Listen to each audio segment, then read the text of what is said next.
भक्तजनों, माताओं, बहनों, सादर जय श्री कृष्ण। हमारे YouTube चैनल में आप सभी का बहुत बहुत स्वागत है। मैं हूं आपके साथ आचार्य धर्मेंद्र शास्त्री। सबसे पहले आपको और आपके पूरे परिवार को विजया एकादशी की बहुत बहुत शुभकामनाएं और बधाइयां। भगवान श्री लक्ष्मी नारायण का भरपूर आशीर्वाद आपके जीवन पर सदैव बना रहे। आप सभी पूरे परिवार के साथ में सुखी रहें, स्वस्थ रहें, व्यस्त रहें और मस्त रहें।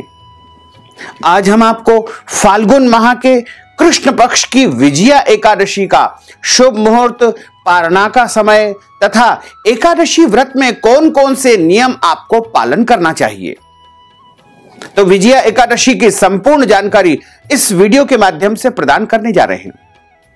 आप सभी भक्तजनों, माताओं, बहनों से हमारा विनम्र अनुरोध है कि इस वीडियो को अंत तक जरूर देखिएगा और अपने सभी परिचितों को, मित्रों को, रिश्तेदारों को इस वीडियो को शेयर अवश्य करिएगा, ताकि यह दुर्लभ ज्ञानवर्धक जानकारी सभी को प्राप्त हो सके। क्योंकि आज के इस आपाधापी के युग में तत्व ज्ञान की प्राप्ति होना या फिर व्रत और त्योहार की जो प्राप्ति होना और उनके नियमों का और समय की जानकारी होना बड़ा ही कठिन कार्य होता है।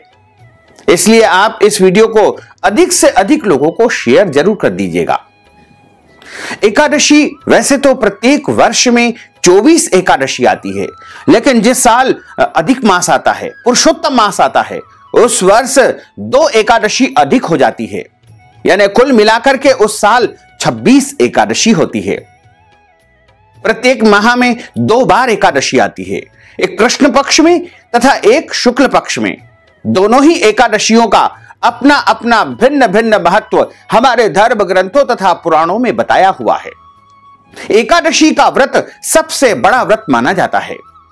मनुष्य के जन्म जन्मांतर के पापों को नष्ट करने वाला यदि कोई सबसे बड़ा व्रत है तो वो एकादशी का व्रत है। भगवान श्री लक्ष्मी नारायण का सबसे परम प्रिय यदि कोई व्रत है तो वो एकादशी का व्रत है।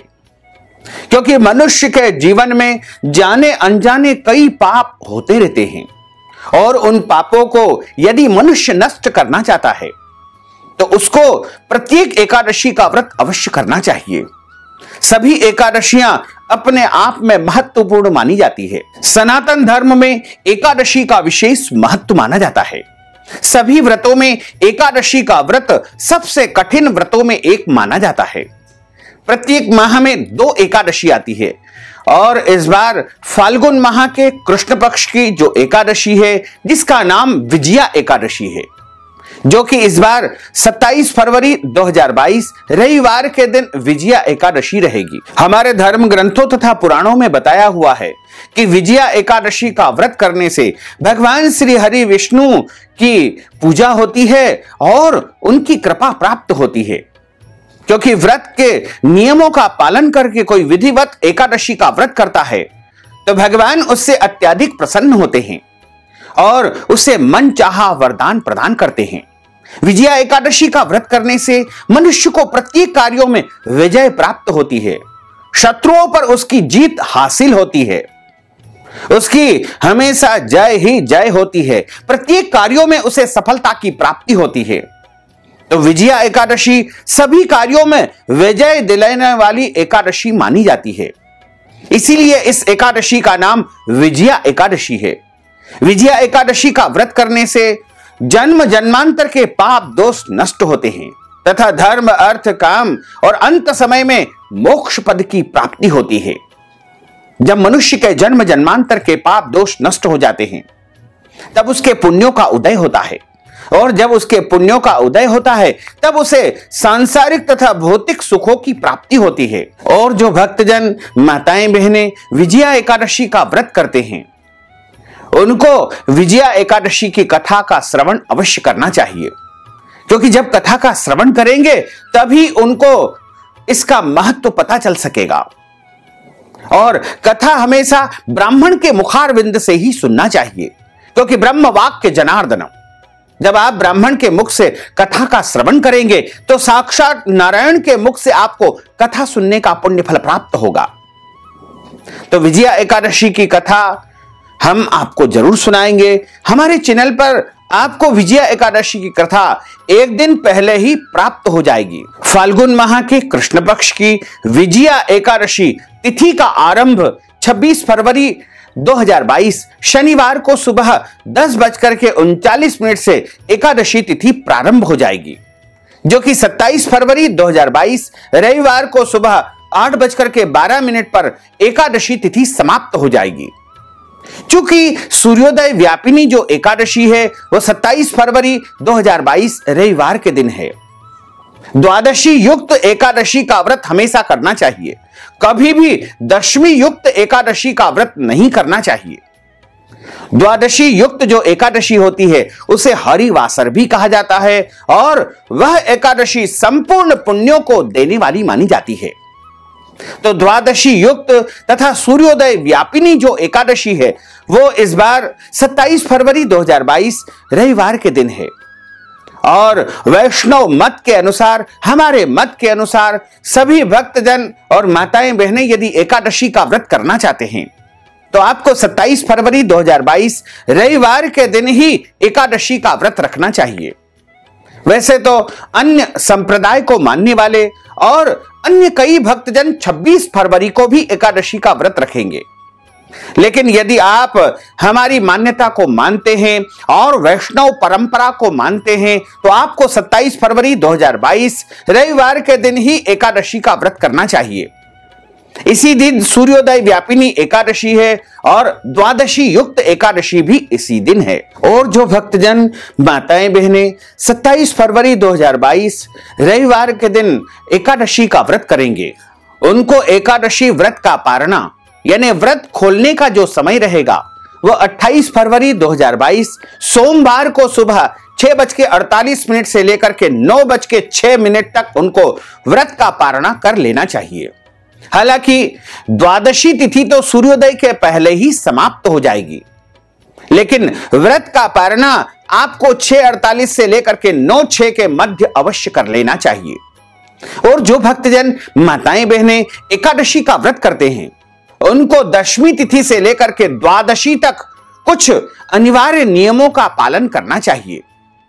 यानी एकादशी का जो व्रत होता है वह 3 दिवसीय नियम पालन करने का व्रत माना जाता है। एकादशी के एक दिन पहले से यानी दशमी तिथि से ही आपको नियम पालन आरंभ करना चाहिए। जैसे आप 27 फरवरी 2022 रविवार के दिन एकादशी का व्रत करेंगे तो आपको 26 फरवरी के दिन एक समय भोजन करना चाहिए। दशमी तिथि के दिन आपको लहसुन, प्याज, मांस, मदिरा एवं मसूर की दाल तथा अभक्ष भक्षण का बिल्कुल उपयोग नहीं करना चाहिए। दशमी तिथि के दिन चावल नहीं खाना चाहिए और दशमी तिथि के दिन शहद नहीं खाना चाहिए और दशमी तिथि के दिन आपको पराये अन्न का भोजन नहीं करना चाहिए। दशमी तिथि के दिन आपको ब्रह्मचर्य व्रत का पालन भी करना चाहिए। दशमी तिथि के दिन एक समय भोजन करने के बाद मन को पवित्र आपको कर लेना चाहिए, क्योंकि अगले दिन आपको एकादशी का व्रत करना है। तो आपका तन, मन और धन तीनों पवित्र होना आवश्यक होता है। तन हमारा शुद्ध होगा, मन हमारा शुद्ध होगा, धन हमारा शुद्ध होगा, तभी हमको व्रत का पुण्य फल प्राप्त हो सकेगा। और 27 फरवरी 2022 रविवार के दिन एकादशी का व्रत जब आप करेंगे तो आपको सूर्योदय के पूर्व यानी ब्रह्म मुहूर्त में उठना चाहिए। ब्रह्म मुहूर्त का अर्थ होता है सुबह 4:30 से लेकर के 5:30 का जो समय माना जाता है उसे ब्रह्म मुहूर्त माना जाता है। और इस दौरान आपको बिस्तर छोड़ देना चाहिए। एक दिन कम से कम आलस्य का परित्याग करना चाहिए। वैसे तो प्रत्येक दिन आपको ब्रह्म मुहूर्त में स्नान करना चाहिए, लेकिन एकादशी एक बड़ा दिन माना जाता है और इस महापुण्य को यदि आप प्राप्त करना चाहते हैं तो आपको ब्रह्म मुहूर्त में सुबह 4:30 से 5:30 के मध्य उठ करके स्नान कर लेना चाहिए। और स्नान करने के बाद आप शुद्ध और पवित्र वस्त्र धारण करें। धुले हुए कपड़े आपको पहनना चाहिए। जिन कपड़ों को आपने पहले पहना था उनको आप बिना गीले करे स्पर्श न करें, और जिन बिस्तरों पर आप सोए थे उनको भी स्नान करने के पश्चात आपको स्पर्श नहीं करना चाहिए। एकादशी के दिन आपको प्रयास करना चाहिए कि पीतांबर वस्त्र अवश्य धारण करें। यदि पीले कपड़े आप पूरे पूरे नहीं पहन सकते हैं तो कोई भी एक वस्त्र पीला अवश्य पहने, क्योंकि पीतांबर भगवान गोपाल कृष्ण को, ठाकुर जी को अत्यधिक प्रिय होता है। इसके अलावा अन्य शुद्ध और सात्विक वस्त्र भी आप धारण कर सकते हैं। एकादशी के दिन आपको मस्तक पर तिलक अवश्य धारण करना चाहिए, क्योंकि देवो भूत्वा देवम यजेत। जब हम देवी देवता की आराधना करते हैं, उनकी सेवा करते हैं, उनकी पूजा करते हैं, तो हमारा मन और हमारा शरीर और हमारा तन देवी देवताओं की तरह शुद्ध और पवित्र होना चाहिए, सुंदर होना चाहिए, रूपवान होना चाहिए। तो हम अपने मस्तक पर एकादशी के दिन तिलक अवश्य धारण करें। जो भी आप तिलक लगा सकते हैं वो तिलक अवश्य लगाएं। लाल कुमकुम का तिलक लगाएं, भगवान के चरणारविंद का तिलक भी आप लगा सकते हैं, पीले चंदन का तिलक भी आप लगा सकते हैं। जो भी आपके मन को भाए ऐसा तिलक अवश्य लगाएं। छोटा या बड़ा तिलक, कैसा भी तिलक जरूर लगाएं, क्योंकि तिलक लगाने से बुद्धि तीव्र होती है, मन एकाग्र चित्त होता है और ध्यान हमारा जो है प्रभु की भक्ति में लगा रहता है। बुरों कार्यों से या बुराइयों से हम दूर रहते हैं। इसके बाद आप अपने नित्य की सेवा पूजा करें, अपने घर के देवी देवताओं का पूजन करें, ठाकुर जी का पूजन करें, भगवान लक्ष्मी नारायण का पूजन करें। जो भी आप नित्य प्रति पूजन अर्चन करते हैं वो आपको करना चाहिए। सूर्य भगवान को जल चढ़ाना चाहिए। और हां, यदि आपके घर में नित्य प्रति भगवान का विशेष पूजन अर्चन होता है, ठाकुर जी की सेवा होती है, तो उसी परंपरा के अनुसार उनकी सेवा पूजा करें। और यदि नहीं भी होती है तो आपको एकादशी के दिन एक शुद्ध स्थान पर, पवित्र स्थान पर, पूर्व दिशा की तरफ अपना मुंह करते हुए, भगवान का मुंह अपनी तरफ करते हुए एक चौकी की स्थापना करें। उसके ऊपर लाल अथवा पीला कपड़ा आपको बिछा देना चाहिए। मध्य भाग में भगवान लक्ष्मी नारायण, ठाकुर जी, बाल गोपाल, लड्डू गोपाल या अपने इष्ट देव की स्थापना करें और उनके सीधे हाथ की ओर आपको कलश की स्थापना करना चाहिए। कलश के नीचे गेहूं अथवा चावल आप रख दीजिएगा और उसके ऊपर तांबे का लोटा आपको स्थापित कर देना चाहिए। आप चाहें तो पीतल का कलश भी स्थापित कर सकते हैं, चांदी का कलश भी आप स्थापित कर सकते हैं। कलश के कंठ भाग में एक मोली या रक्षा सूत्र, जिसे कलावा भी कहा जाता है, वो बांध देना चाहिए और उसके ऊपर आम के पत्ते रख करके और एक नारियल की स्थापना आपको कर देनी चाहिए। और सबसे पहले आप अपने प्रभु का पूजन करें, ठाकुर जी का पूजन करें, उनको जल से स्नान कराएं और प्रभु को अच्छे अच्छे वस्त्र धारण कराएं। सौभाग्य की सामग्री, चंदन, अबीर, गुलाल, हल्दी, मेहंदी, सिंदूर इत्यादि जो वस्तुएं होती है वो प्रभु को अर्पण करना चाहिए। अच्छे सुगंधित पुष्प उनको अर्पण करना चाहिए। इसके अलावा सुगंधित इत्र भी भगवान को लगाना चाहिए। तुलसी दल भगवान को चढ़ाना चाहिए। हालांकि एकादशी के दिन तुलसी पत्र तोड़ना वर्जित माना जाता है, लेकिन नीचे गिरे हुए या फिर तुलसी जी के पास जो तुलसी जी के पत्ते सूखे हो वो भी आप उठा करके पूजा में उपयोग कर सकते हैं। हालांकि आप प्रयास करें कि एक दिन पहले ही तुलसी जी के पत्ते तोड़ करके आपको रख लेना चाहिए, क्योंकि बिना तुलसी जी के प्रभु की पूजा अधूरी मानी जाती है। और प्रभु को जो है अच्छी प्रकार से श्रृंगारी करके उनका पूजन अर्चन करे, कलश का पूजन करे और प्रभु को भोग धराए। भोग में इस दिन फल का भोग लगा सकते हैं, फलाहार का भोग लगा सकते हैं, माखन मिश्री का भी आप भोग लगा सकते हैं, दूध से बनी मिठाइयों का भी भोग आप प्रभु को लगा सकते हैं। और इस दिन आप केवल फलाहार का ही उपयोग करें। एकादशी के दिन अन्न बिल्कुल नहीं खाना चाहिए। एकादशी के दिन चावल का उपयोग घर में नहीं करना चाहिए। एकादशी के दिन अपने घर में लहसुन, प्याज, मांस, मदिरा या अभक्ष भक्षण मसूर की दाल का भी उपयोग नहीं करना चाहिए। और एकादशी के दिन अपने लिए जो भी आप फलाहार बनाते हैं वह शुद्ध और पवित्र होना चाहिए। फलाहार में कभी भी हल्दी का उपयोग नहीं करना चाहिए। और इस दिन जो है आपको दूध से बनी मिठाइयां या फल का ही फलाहार के रूप में उपयोग करना चाहिए। अन्य शुद्ध वस्तुएं भी आप फलाहार के रूप में उपयोग कर सकते हैं। और जो भी फलाहार आप अपने लिए तैयार करें उसको पहले प्रभु को भोग अवश्य लगाएं, क्योंकि असमर्पित वस्तु का उपयोग कभी भी भक्त को नहीं करना चाहिए। जो भी भोग या फलाहार आप अपने लिए बनाते हैं उसको पहले प्रभु को भोग अवश्य धराएं और उस भोग के ऊपर, उस नैवेद्यम के ऊपर तुलसी पत्र रख करके, जल फेर करके प्रभु को नैवेद्य निवेदित करें। इस प्रकार जो फलाहार आपने तैयार किया है उसको आप प्रभु को भोग लगाने के बाद स्वयं ग्रहण करें और परिवार के लोग भी उस फलाहार को ग्रहण करें। एकादशी के दिन दाढ़ी कटिंग नहीं करवाना चाहिए। शरीर के अंग के कोई भी बाल आपको नहीं कटवाना चाहिए। एकादशी के दिन नाखून नहीं काटना चाहिए। एकादशी के दिन ब्रह्मचर्य व्रत का पालन करना चाहिए।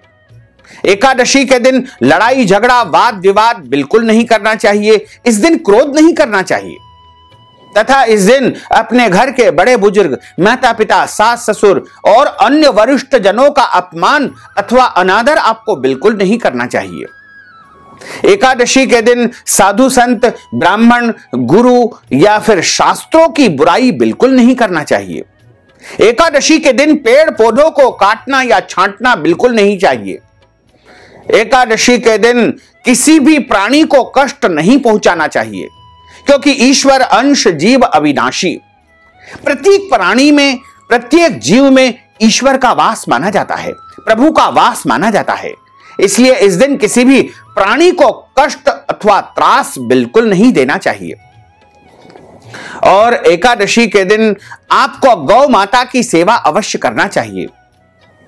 महान पुण्य फल की प्राप्ति के लिए आप गौ माता का दान भी इस दिन कर सकते हैं। गौशाला में गौ माता के निमित्त हरी घास का दान भी आप कर सकते हैं, या गाय के लिए अन्य खाने पीने की वस्तुएं भी आप एकादशी के दिन दान कर सकते हैं, क्योंकि गौ माता की सेवा करना मनुष्य का परम कर्तव्य होता है, परम धर्म होता है। और गौ माता की जो मनुष्य एकादशी के दिन सेवा करता है, पूजा करता है, वह समस्त देवी देवताओं की पूजा कर लेता है और समस्त व्रतों का पुण्य फल उसे प्राप्त होता है, समस्त तीर्थों का पुण्य फल उसे प्राप्त होता है। तो गौ माता की सेवा एकादशी के दिन अवश्य करना चाहिए। वैसे तो गौ माता की सेवा प्रत्येक दिन करना चाहिए, लेकिन एकादशी के दिन प्रत्येक मनुष्य को एकादशी का पुण्य फल प्राप्त करने हेतु गौ माता की सेवा पूजा अवश्य करना चाहिए। इसके अलावा एकादशी के दिन आपको रात्रि के समय जागरण करना चाहिए। आप चाहें तो रात्रि के समय श्री गोपाल सहस्त्रनाम का पाठ कर सकते हैं, श्री विष्णु सहस्त्रनाम का पाठ कर सकते हैं, या अष्टाक्षर मंत्र श्री कृष्ण शरणम मम, या द्वादशाक्षर मंत्र ओम नमो भगवते वासुदेवाय, या फिर अपने गुरु मंत्र का भी इस दिन आप जाप कर सकते हैं। इस दिन जप तप करना और भगवान की आराधना करना, सिद्धि साधना करना, उपाय करना महान कल्याणकारी माना जाता है। एकादशी की रात्रि बड़ी ही पुण्यदायी रात्रि मानी जाती है। इस दिन प्रभु के कीर्तन करना, प्रभु के भजन करना, प्रभु के नामों का स्मरण करना बड़ा ही पुण्यदायी माना जाता है। साथ ही एकादशी के दिन यदि आपके घर में अचानक अनायास आपके घर परिवार में जन्म अथवा मृत्यु का यदि सूतक लग जाता है, तो ऐसी अवस्था में भी आपको व्रत तो करना चाहिए, व्रत के नियमों का भी पालन करना चाहिए, लेकिन भगवान का स्पर्श या भगवान को आपको पूजन अर्चन बिल्कुल नहीं करना चाहिए। इसी तरह यदि कोई माता बहन मासिक धर्म अथवा पीरियड की अवस्था में यदि एकादशी के दिन अचानक अनायास आ जाती है, तो ऐसी अवस्था में भी व्रत तो करे, व्रत के नियमों का भी पालन करे, लेकिन उनको इस दिन भगवान का स्पर्श तथा पूजन अर्चन बिल्कुल नहीं करना चाहिए। और यदि कोई गर्भवती माताएं बहनें एकादशी का व्रत करना चाहती है, तो वो भी एकादशी का व्रत कर सकती है, लेकिन ध्यान रखें उनके उदर में, उनके पेट में एक बच्चा पल रहा है, जो कि प्रभु का स्वरूप है, भगवान का स्वरूप है, उसका ध्यान रखते हुए अच्छी प्रकार से फलाहार करके उनको एकादशी का व्रत करना चाहिए। इसी तरह यदि आप एकादशी का व्रत करते हैं तो आपको ब्राह्मण के मुख से कथा सुनने के बाद उनको दान दक्षिणा अवश्य प्रदान करना चाहिए। एकादशी के दिन अन्नदान भी आप कर सकते हैं, कोई दोष नहीं होता है। तिल का दान भी इस दिन कर सकते हैं। गौदान, स्वर्ण दान, पृथ्वी दान, वस्त्र दान, या कोई भी दान पुण्य यदि आप करेंगे तो उसका अनंत गुना पुण्य फल आपको प्राप्त होगा। और इसी तरह इन सब नियमों का पालन करते हुए आप एकादशी का व्रत करें और भगवान से क्षमा प्रार्थना कर लेवे कि हे प्रभु, हम जो भी हमारे सामर्थ्य में है, हमारी शक्ति में है, उन नियमों का हम पालन करके एकादशी का व्रत कर रहे हैं।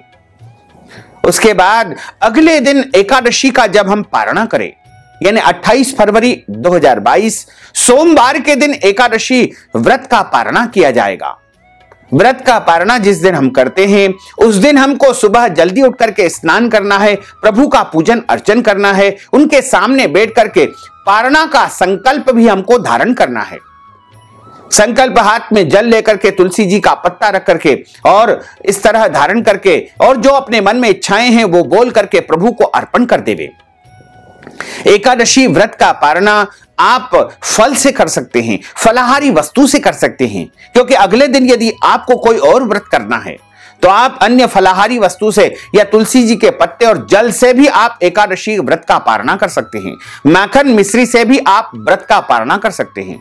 लेकिन ध्यान रखें कि एकादशी का पारणा जिस दिन किया जाता है उस दिन आपको शुद्ध और सात्विक भोजन का ही प्रयोग करना चाहिए। इस दिन आपको लहसुन, प्याज, मांस, मदिरा, मसूर की दाल का उपयोग एकादशी व्रत का पारणा वाले दिन बिल्कुल नहीं करना चाहिए। एकादशी पारणा जिस दिन किया जाता है उस दिन चावल का उपयोग अवश्य करना चाहिए, क्योंकि चावल को देवान्न माना गया है और देवान्न को हम दशमी और एकादशी के दिन परित्याग कर देते हैं। ऐसे में हमको द्वादशी के दिन यानी पारणा के समय चावल को, देवान्न को सम्मान देते हुए उनका उपयोग भोजन के समय या पारणा के समय अवश्य करना चाहिए। तो भक्तजनों, माताओं, बहनों, इस विधि से आप एकादशी का व्रत करें और विजया एकादशी के निमित्त यदि आप दान पुण्य करना चाहते हैं या फिर आप वस्त्र दान, गौदान, अन्नदान या कथा के निमित्त दान राशि प्रदान करना चाहते हैं या फिर आप विजया एकादशी के निमित्त कोई भी दान पुण्य के निमित्त नगद धनराशि प्रदान करना चाहते हैं तो आप हमारे पेटीएम के माध्यम से, गूगल पे के माध्यम से, फोन पे के माध्यम से या अकाउंट नंबर के माध्यम से नगद राशि पहुंचा करके विजया एकादशी का संपूर्ण पुण्य लाभ प्राप्त कर सकते हैं। साथ ही आपसे अनुरोध है कि हमारे इस ज्ञानवर्धक वीडियो को अधिक से अधिक लोगों को शेयर करिएगा, लाइक करिएगा, कमेंट करिएगा और यदि अभी तक आपने सब्सक्राइब नहीं किया तो अभी और इसी समय सब्सक्राइब अवश्य कर लीजिए। आपको और आपके पूरे परिवार को सादर जय श्री कृष्ण, सादर धन्यवाद।